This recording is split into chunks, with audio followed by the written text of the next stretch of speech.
তেমন কিছু না বন্ধুরা, এটা হলো বর্ষাকালে একটা বাচ্চার মায়ের ঘর। খালি কাপড় আর কাপড়, সোফা ভর্তি কাপড়, ঘরের মধ্যে তার ভর্তি কাপড়, দরজাটাও বার দিয়ে নে ভাই, দরজাটা শুধু বিছানাটা বাকি। ভাবছি বিছানাতেও কাপড় দেওয়া যাবে কিনা।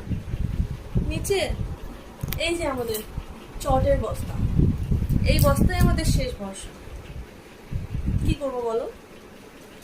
দেখো দেখো, এই যে চিকেন রান্না করেছি, চিকেন রান্না করে এখানে রেখেছি।